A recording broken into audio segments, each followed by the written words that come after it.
In 21st century, more and more people are now realizing that it's not only okay to apologize to our children, but it's an absolute must to take responsibility for our actions to maintain this good bond and relationships with our children. However, there are some common mistakes people make when apologizing to their children, and they actually can make things worse. Mistake number 1. I'm so sorry for getting so angry at you. Please do not apologize for getting angry, for getting frustrated, for feeling sad, for feeling upset. All these things are our emotions. Our emotions happen on neurological, physiological level that you cannot control.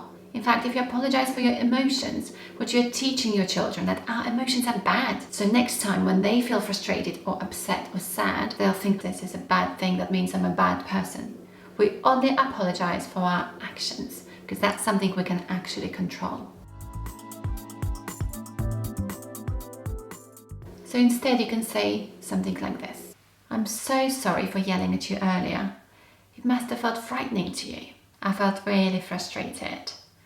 So perhaps next time I'll take myself away and do some deep breathing to help myself with this feeling of anger.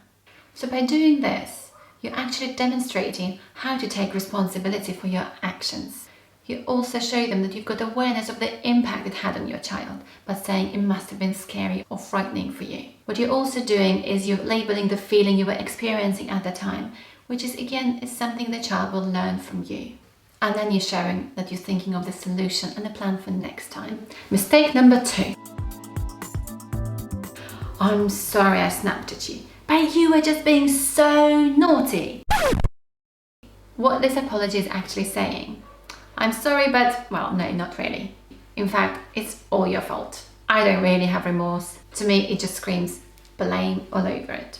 If you need to address your child's behavior, you can absolutely do that, but as a separate conversation at different times. It must not be part of your apology. Your apology is purely for you to take responsibility for your own actions. If you feel you can't put aside this blame, if you feel like you can't show the love, if you feel you're actually not very sympathetic, if you feel that you're still unable to show any empathy to your child, well, perhaps it's too early to come and apologize. Because for apology to be effective, it should actually project love. And by the way, not addressing your child's behavior at this time doesn't mean you're ignoring behavior. This is not the time for it.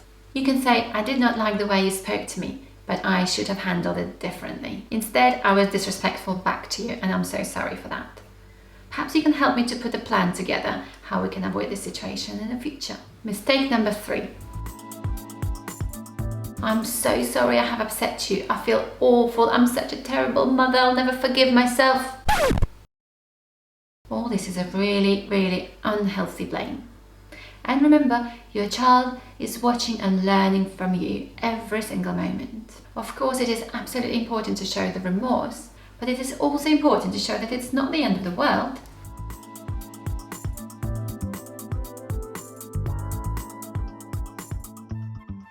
The message that we really want to be putting across is that everybody makes mistakes. This time I made a mistake, but guess what? I'm going to take this opportunity, I'm going to learn from it, and I'm going to put a plan in place how to do things differently next time. And mistake number 4. I feel so awful, I've upset you. How about we go to the shop and I'll buy you a new set of Lego?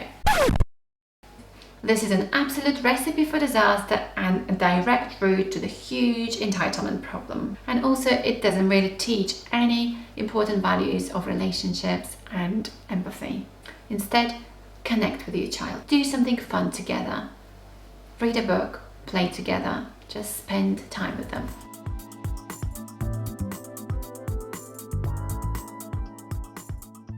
Because even just 5 minutes of uninterrupted time, quality time with your child, could be just reading a book, can absolutely reignite the connection between you. I hope you found these steps helpful. If you haven't heard about my crash steps to recover from parenting mistakes, then that's probably the video for you to watch next. Just in 5 steps, it will teach you how to effectively repair from your mistakes and reconnect with your child and move on without this lingering feeling of guilt. See you next time.